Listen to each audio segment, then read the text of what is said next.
It is the voice of Indiana County, WCCS 101.1 FM, AM 1160. Our conversation with Tom Clavin brought to you by Marcus and Mack, a law firm representing injured people. We've talked with Tom before. We've been to Dodge City with him. We've been to Tombstone with him. We've spent some time with Wyatt Earp and Wild Bill Hickok. And here we are with Daniel Boone. Tom and his partner Bob Drury coming up with Blood and Treasure, Daniel Boone and the Fight for America's First Frontier. Tom, good morning. Good morning. Thanks for having me back. It's so good to have you back with us here today. This is an adventure story that I have to tell you, Tom, I wasn't expecting the book that I got. I mean, this story is not just Daniel Boone. This is really the story of the birth of America. I'm glad you said that because we would prefer if people don't think of this as a biography of Daniel Boone. That's not what it is. It's not what we set out to do. Obviously, Daniel Boone is our main character. He's right there in the subtitle.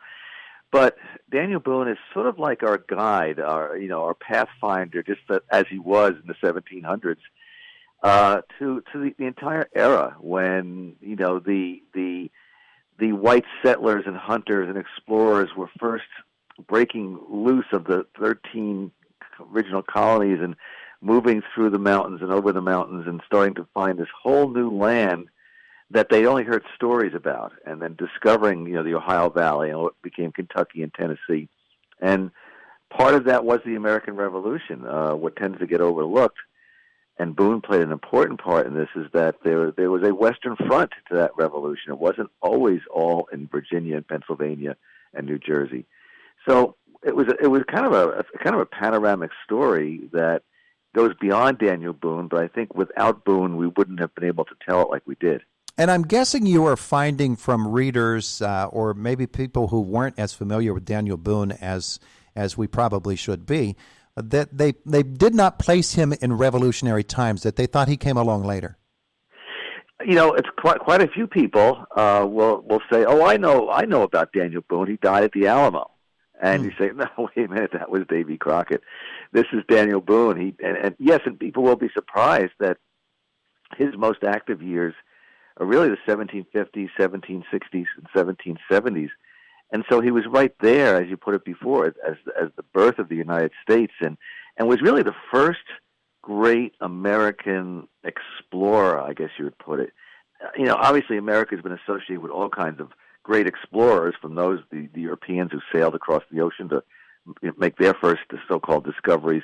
But as this nation was being born, there was nobody more well known as a hunter, as an explorer, as a guide, as a frontiersman than Daniel Boone. You and I have talked about your other books quite often in the past, and I was aware of the books that you wrote with Bob Drury, but how many books have you collaborated with him on? This is our 7th book, Wow. maybe lucky 7. The book will do well. Not that we haven't done well before, but this is our 7th book, and we never. I mean, when we did our first collaboration, which was Halsey's Typhoon, and a World War II story that came out in 2007, there was not any game plan in place or any thought of that we would be continuing as co-authors. In fact, quite the opposite, because Bob and I already knew each other as good friends, and they say friends shouldn't go into business together. And when you do a book together, that's very much like going into business together. There are business aspects to it, but there's also, there's parts of your own ego that you're allowed to exercise as a solo author that you have to, stop. You can't let that through the door if you're going to work with another person. You and Bob and other historian authors have to really, I don't, tiptoe around is not the correct phrase at all, but you have to be careful in the way that you refer to indigenous peoples here in the United States, and really it's a whole new world of writing, I guess, is what I'm getting at. And one of the very first things you do is you help us to understand why the terminology is the way that it is. Native American, Indian, these are terms that are used quite frequently through the book. Tell me about that conversation you and Bob had and how you decided to approach it. Well, the conversation was first when we were working on the book, The Heart of Everything That Is, that came out in 2013 about the Sioux Indian leader, Red Cloud. And when we were we were making trips out to the plains, the Dakotas and Wyoming and Nebraska and places like that, Colorado, and talking to people who were Sioux and Crow and other tribes. Native American was fine. There wasn't anything necessarily wrong with Native American, but there was also, we were told, there's nothing by itself derogatory about the word Indian. So that's the word that even Indians, the Native American tribal people, many of them just use the word Indian. In and of itself, it's not a derogatory term. So we felt like, we didn't really feel with this book, Blood and Treasure, we were wrestling with that issue because we felt like we already had. And throughout the book, as you point out, there's Native American, there's Indian. They use kind of interchangeably. And I would be surprised if anybody had a problem with that. Yeah. All right, so let's get into Daniel Boone a little bit. He's a Pennsylvania boy. A lot of what happens in this book is centered around our neighborhood here. Fort Pitt is of course, that's where we are. And Daniel Boone manages to make his way from Pennsylvania down to North Carolina. But the real focus of the book is the struggle to move into the state of Kentucky and all of the different ramifications it had. It's moving into a neighborhood that isn't yours by definition, and it's setting down roots, and it was a really painful process, personally painful to Daniel Boone.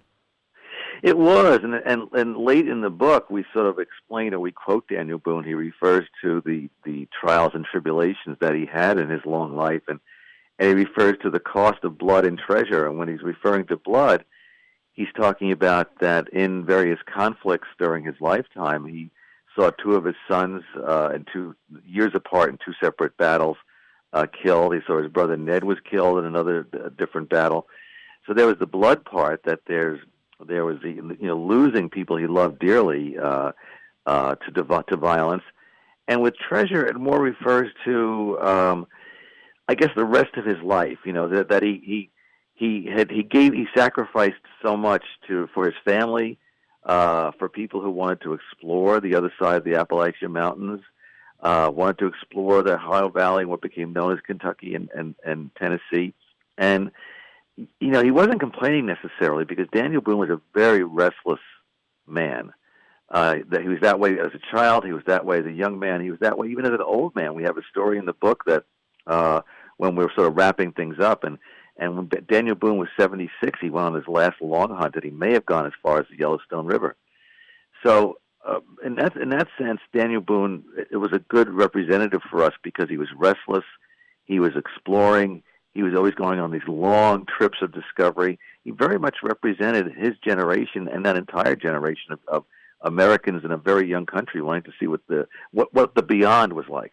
And when we think of Daniel Boone, we think of great adventure stories, and some of them are quite legendary, some of them are quite mythical, but he has more than his share of great adventures. I think, first of all, of when his daughter was kidnapped, and along with two other young ladies, and he set out after them in his bare feet.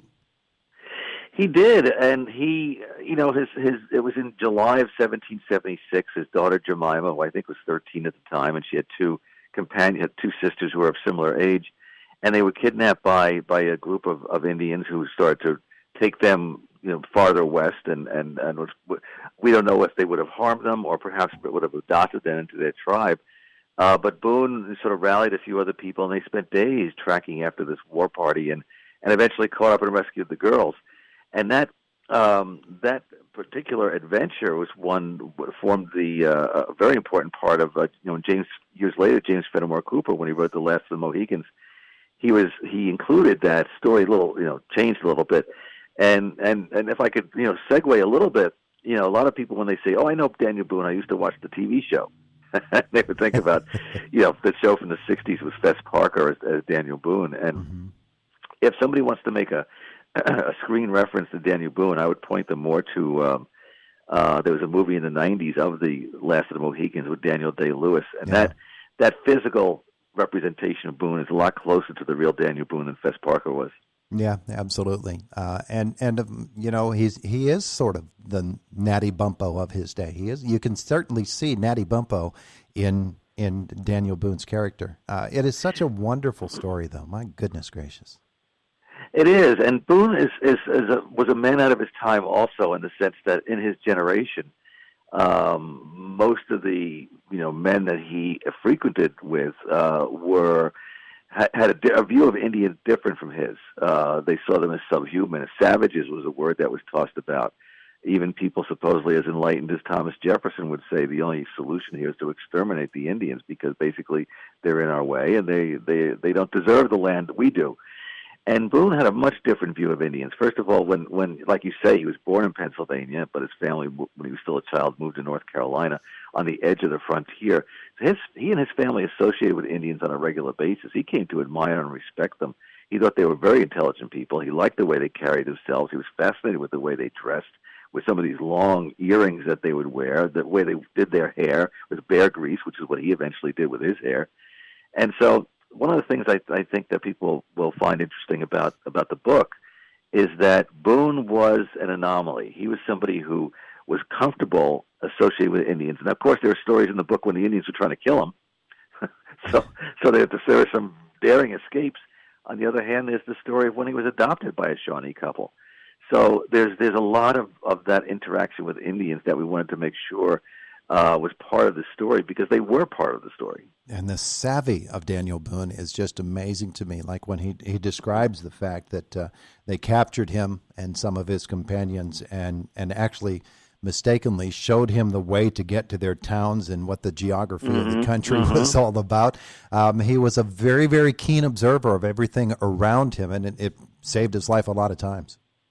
It did, because he was very comfortable. He was much more comfortable out in the forest, out in the woodlands, than he was in so-called civilization. And one of the reasons why he was comfortable there is that he seemed to be a naturally born observer. He would listen to the sounds. He would see things. He would smell things. I mean, his senses were very alive when he was out in the forest, and he was one of the forest animals himself. And you don't get to be almost 86 years old, especially at that period of time, without having these special abilities. It was an amazing life that was led, and it's an amazing story. Blood and Treasure, Daniel Boone and the Fight for America's First Frontier. He is Tom Clavin. He's joined us before, and we're so happy to hook up with him again. Tom, thank you so much for spending some time with us. Gosh, my pleasure. Have a wonderful day today. Yes, you too.